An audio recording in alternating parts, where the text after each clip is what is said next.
Hello, welcome to my YouTube channel আগন্তুক। আমি পিঙ্কি রায় চলে এসেছি তোমাদের সামনে আরও একটি নতুন প্রশ্ন উত্তর নিয়ে। প্রশ্ন উত্তরটা হলো জীবনযাত্রা ও সংস্কৃতি অর্থাৎ সুলতানি ও মুঘল যুগ থেকে।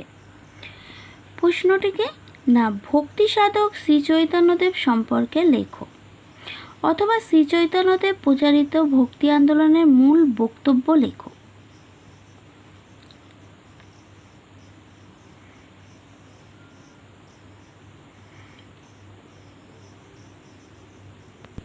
এবার দেখো উত্তরটা কিভাবে লিখবো আমরা।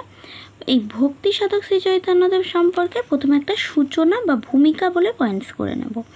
শ্রী চৈতন্য এবং তার সঙ্গীদের চেষ্টায় খ্রিস্টীয় ষোড়শ শতকে বাংলায় ভক্তি আন্দোলনের প্রচার এবং প্রসার ঘটে।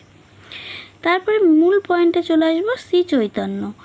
শ্রী চৈতন্যদেবের মধ্যে 1 নম্বর পয়েন্টস হবে বৈষ্ণব ভক্তি, 2 নম্বর পয়েন্টস হবে চৈতন্যের ধর্মীয় আদর্শ, তারপরের পয়েন্টস হবে শ্রী চৈতন্যর ভক্তি আন্দোলনের মূল কাঠামো, এবং সবশেষে উপসংহার বলে পয়েন্টসটা করতে হবে। এই পয়েন্টসগুলোর মধ্যে দিয়ে এই উত্তরটা আমাদের শেষ হবে।